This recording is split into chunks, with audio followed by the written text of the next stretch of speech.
सिमरन करूं गणेश का और शिवजी का ध्यान, नाग पंचमी कथा कहूँ, करियो सुखी भगवान। दूध लाजा अर्पित करूं, पूजू नाग नागिन आज, कृपा करो हे नागदेव, सिद्ध करो सब काज।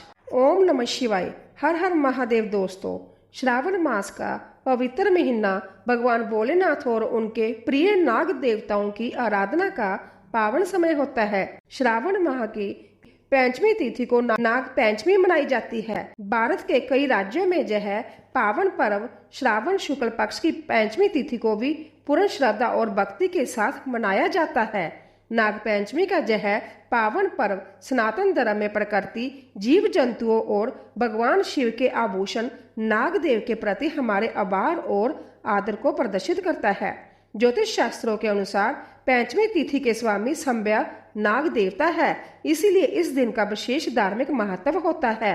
नाग पंचमी के दिन सुबह उठकर स्नान आदि से निवृत्त होकर स्वच्छ वस्त्र धारण करने चाहिए। इस दिन शुद्ध आटे में थोड़ी हल्दी मिलाकर नाग नागिन की सुंदर आकृति बनानी चाहिए और दीवार या पूजा स्थल पर उन्हें स्थापित करना चाहिए। नाग देवताओं को सुगंधित पुष्प, अक्षत, कच्चा दूध, रोली और भुना हुआ लावा लाजा अर्पित करने का विधान है।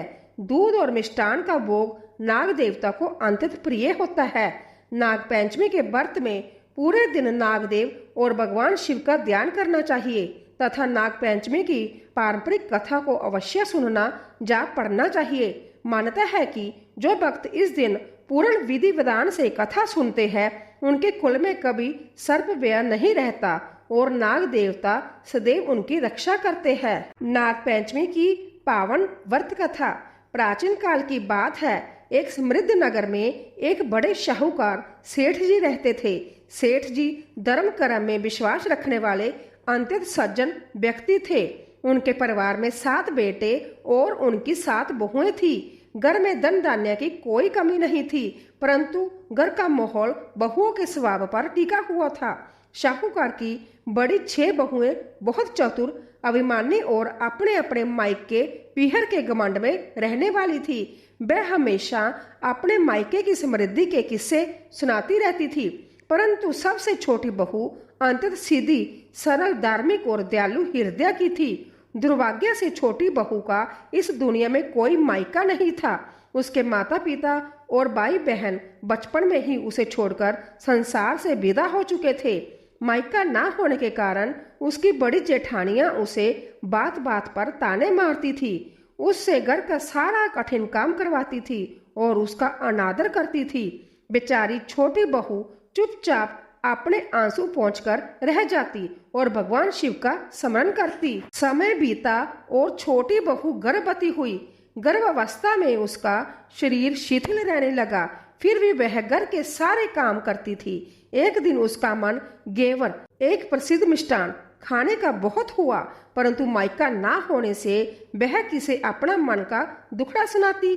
जेठानियां तो उसे सीधे मुंह जवाब भी नहीं देती थी। अपनी इच्छा को ना दबा पाने के कारण उसने रसोई से चुपके से एक घेवर लिया और उसे अपने आंचल में छुपाकर नदी के किनारे पानी भरने के लिए चल पड़ी। रास्ते में एक बहुत बड़ा और पुराना बरगद का पेड़ था। छोटी बहू ने सोचा कि नदी से पानी भरकर लौटने के बाद आराम से एकांत में बैठकर यह घेवर खाऊंगी। उसने वह घेवर बरगद के पेड़ के नीचे एक सुरक्षित स्थान पर रख दिया और गट लेकर नदी की ओर चल पड़ी। उसी बरगद के पेड़ के नीचे एक बहुत पुरानी बांबी थी, जिसमें एक दिव्या नागिन रहती थी। संजोगवश वह नागिन भी उस समय गर्भवती थी। जब हवा में उड़ती हुई ताजे घेवर की सुगंध बांबी तक पहुंची तो नागिन बाहर आई। भूखी नागिन ने जब पेड़ के नीचे घेवर रखा देखा तो उससे रहा नहीं गया और उसने वह पूरा घेवर खा लिया। घेवर खाने के बाद नागिन के मन में विचार आया, यह घेवर निश्चित ही उस साहूकार की छोटी बहू का है। जब वह वापस आएगी और अपना घेवर गायब पाएगी तो यदि उसने मुझे गाली दी या कोसना शुरू किया तो मैं उसे तुरंत डस लूंगी, परंतु यदि उसने धैर्य रखा और मुझे कुछ बुरा भला नहीं कहा तो मैं इस अभागन बिना पीहर वाली कन्या को एक समृद्ध पीहर दिला दूंगी। थोड़ी देर बाद छोटी बहू नदी से पानी का घड़ा सिर पर रखकर लौटी। जब उसने पेड़ के नीचे जाकर देखा तो घेवर वहां नहीं था। घेवर ना पाकर छोटी बहू के आंखों में आंसू आ गए, परंतु उसने किसी को दोष नहीं दिया। उसने एक गहरी सांस ली और करुणा भरे स्वर में कहा, हे ईश्वर, कोई बात नहीं, शायद कोई मेरी ही तरह भूखी और गर्भवती स्त्री या जीव जहां से गुजरा होगा जिसने यह घेवर खा लिया। ईश्वर करे उसका पेट भर गया हो और उसकी तृप्ति से उसके पेट में पल रहे शिशु को शांति मिले। यह मधुर और क्षमाशील शब्द सुनकर बांबी में बैठी नागिन का हृदय गदगद हो गया। उसने मन ही मन बहू को अपनी बेटी स्वीकार कर लिया। जब नागिन के नाग पुत्र घर लौटे तो नागिन ने उनसे कहा, हे पुत्रों, नगर के शाहूकार की छोटी बहू मेरी धर्म पुत्री है। उसका इस दुनिया में कोई मायका नहीं है और उसकी जेठानियां उसे बहुत प्रताड़ित करती है। तुम तुरंत सुंदर मनुष्य का रूप धारण करो, बढ़िया वस्त्र, आभूषण और मिठाइयां लेकर शाहूकार के घर जाओ और मेरी बेटी को सम्मान उसके मायके ले आओ। माँ की आज्ञा पाकर नागपुत्र सुंदर और तेजस्वी राजकुमारों का रूप धरकर शाहूकार के द्वार पर पहुंचे। उन्होंने शाहूकार और उसकी सास से कहा, हम अपनी बहन छोटी बहू को उसके मायके ले जाने आए हैं। सास ने आश्चर्यचकित होकर पूछा, हे भद्र पुरुषों, इतने वर्षों में तो तुम कभी अपनी बहन की सुध लेने नहीं आए, आज अचानक कहाँ से आ रहे हो? चतुर नागबाइयों ने उत्तर दिया, हे माताजी, जब हमारी बहन का जन्म हुआ था तब हम अपने नाना के घर रहते थे और जब उसकी शादी हुई तब हम परदेश में व्यापार करने गए हुए थे।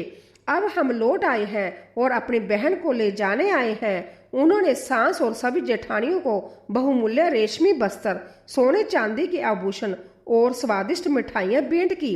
धन का इतना बड़ा ढेर देखकर सास का मन प्रसन्न हो गया और जेठानियां ईर्ष्या से जलने लगी।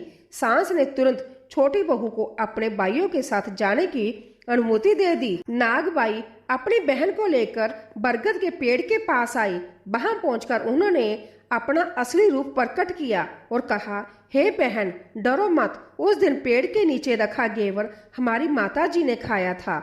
उन्होंने तुम्हें अपनी बेटी माना है और हम तुम्हारे सगे भाई हैं। तुम हमारी पूंछ पकड़ लो और अपनी आंखें बंद कर लो।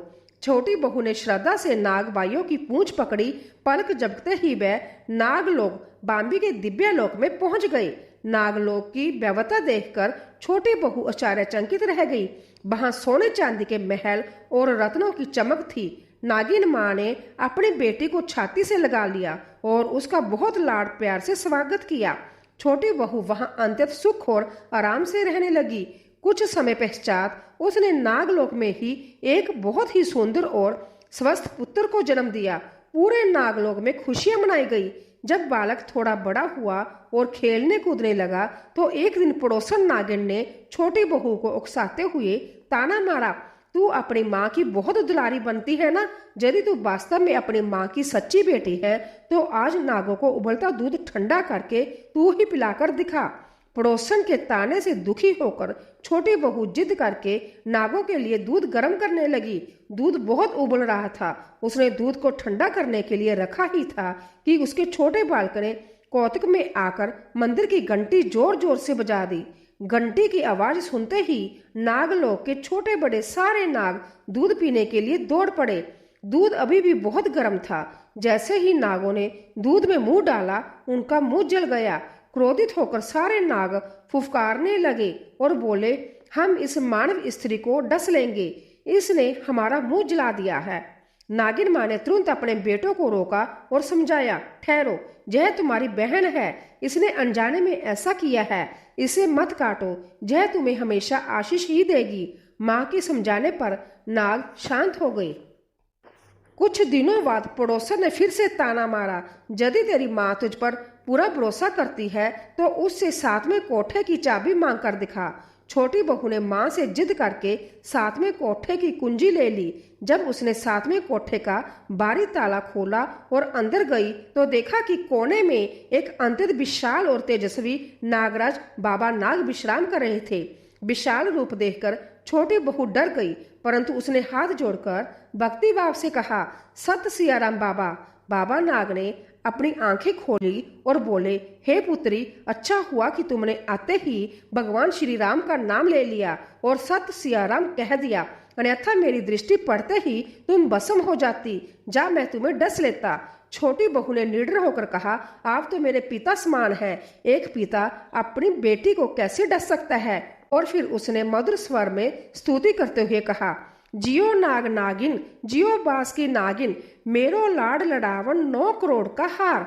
उसकी भक्ति और मीठी वाणी से प्रसन्न होकर बाबा नाग ने उसे दिव्य 9 करोड़ का बहुमूल्य हार पुरस्कार में दे दिया। जब नागिन माँ ने देखा कि बेटी अब नागलोक के गुड़ रहस्यों तक पहुंचने लगी है तो उसने अपने पुत्रों से कहा, अब बहू का ससुराल लौटना ही उचित है, इसे ससमान इसके घर पहुंचा दो। नागों ने अपनी बहन को अपरंपार धन, सोने चांदी के बर्तन, वस्त्र और आभूषण दिए तथा उसे उसके ससुराल पहुंचा दिया। ससुराल पहुंचने पर छोटी बहू का वैभव देखकर जेठानियां ईर्ष्या से भूनने लगी। वह हमेशा उसे नीचा दिखाने का अवसर खोजती थी। एक दिन छोटी बहू का बच्चा खेल खेल में झाड़ू तोड़ रहा था। बड़ी जेठानी ताई ने ताना मारा, झाड़ू क्यों तोड़ रहा है? इतना झाड़ू तोड़ने का शौक है तो अपने नाना मामा के घर से क्यों नहीं ले आता? छिपे हुए नागों ने यह ताना सुन लिया। वह तुरंत नागलोक गए और माँ को बताया। माँ ने कहा, जाओ 2 झाड़ू सोने की और 2 झाड़ू चांदी की बनवाकर ताई को दे आओ। जब जेठानी ने सोने चांदी की झाड़ू देखी तो वह जल भुन गई और बुदबुदाई, इसको ताना मारने से तो इसका वैभव और बढ़ जाता है। कुछ दिनों बाद बच्चा आंगन में गेहूं बखेर रहा था। ताई ने फिर से ताना मारा, गेहूं बखेरने का इतना ही चाव है तो नाना मामा से जहां से ले आओ, हमारे घर का अनाज मत बर्बाद कर। नागों ने फिर से यह बात सुन ली। नागलोक से तुरंत सोने के 2 बोरे दाने और चांदी के 2 बोरे दाने आ गए। जेठानियां यह देखकर पूरी तरह हतप्रभ रह गई। एक दिन जंगल से लकड़ी बीनने की बारी आई। जंगल में एक विषैला सर्प बैठा था। चालाक जेठानी ने सोचा कि छोटी बहू को लकड़ी लेने भेजती हूँ, सर्प उसे डस लेगा तो रोज रोज की झंझट खत्म होगी। उसने छोटी बहू को जंगल भेज दिया। छोटी बहू ने जब रास्ते में सर्प को देखा तो श्रद्धा से हाथ जोड़कर बोली, भैया राम राम। नागदेव ने प्रसन्न होकर उसे जट से सोने की बिछिया भेंट कर दी। वह छम छम करती हुई घर लौटी तो जेठानियां अपना सिर पीट कर रह गई। फिर कुछ दिनों बाद पान की गड्डी में एक विशाल सांप देखा गया। बड़ी जेठानी ने जान बूझकर छोटी बहू को पान लाने भेजा। छोटी बहू ने सांप को देखकर सहज भाव से कहा, भैया घर में सब कैसे है? सब ठीक ठाक तो है ना? मेरी ओर से सबको राम राम कहना। नागदेव ने प्रसन्न होकर उसे उंगली में दिव्या मुंदरी अंगूठी पहना दी। जब छोटी बहू का पति दुकान से घर लौटा तो जेठानियों ने उसके कान भरे, तुम्हारी पत्नी की तो सांप बिच्छुओं से गहरी दोस्ती है, वह उसे काटते नहीं बल्कि रोज नए गहने देते हैं। रात में पति ने अपनी पत्नी से पूछा, सच सच बताओ, ये सांप बिच्छू तुम्हारे क्या लगते हैं जो तुम्हारे काटने की बजाय रोज सोने चांदी के गहने दे जाते हैं? छोटी बहू ने अपने पति को घेवर खाने से लेकर नागलोक जाने और नागों को अपना भाई बनाने की पूरी सत्य कथा सुना दी। पति ने मुस्कुराते हुए कहा, तुम्हारे भाई भतीजे सिर्फ तुम्हें ही बुलाते हैं, कभी अपने जमाई यानी मुझे को अपने घर का अतिथियां नहीं कराएंगे। कोने में छिपे नाग भाइयों ने अपने जीजा जी की यह बात सुन ली और नागलोक जाकर माँ को बताया। नागिन माँ ने कहा, हमारे जमाई राजा ने बिल्कुल ठीक कहा है, जाओ दोनों को ससमान ले आओ। नागबाई पुण्य सुंदर राजकुमारों का रूप धरकर आए और अपने जीजाजी, बहन और बच्चों को नागलोक ले गए। वहां जमाई राजा का अभूतपूर्व स्वागत किया गया। उन्हें दिव्य वस्त्र, रत्न और अपार दान देकर सम्मान सहित विदा किया गया। शाहूकार का बेटा अपनी पत्नी के इस असीम वैभव और नागदेवों की कृपा को देखकर निहाल हो गया। इसके बाद पूरा परिवार सुख शांति से रहने लगा। हे नाग देवता, हे शिव शंभु, जैसे आपने उस अभागिन और अनाथ छोटी बहू का समर्थ पीहर बनाकर उसका जीवन सुख समृद्धि और मान सम्मान से भर दिया, वैसे ही इस नाग पंचमी की कथा को कहने वाले, सुनने वाले, हुंकारा भरने वाले और संपूर्ण शिव नाग भक्तों पर अपनी कृपा बनाए रखना। किसी भी भक्त को कभी दुख दरिद्रता का सर्प व्याह न रहे। नाग देवता की जय। बोले शिव शंकर भगवान की जय। हर हर महादेव। दोस्तों, यदि आपको नाग पंचमी की जय पावन व्रत कथा पसंद आई हो तो कृपया कमेंट बॉक्स में ओम नमः शिवाय जय हर हर महादेव अवश्य लिखें। भक्ति सागर चैनल को लाइक, शेयर और सब्सक्राइब करके अपना स्नेह प्रदान करें। आप सभी का धन्यवाद।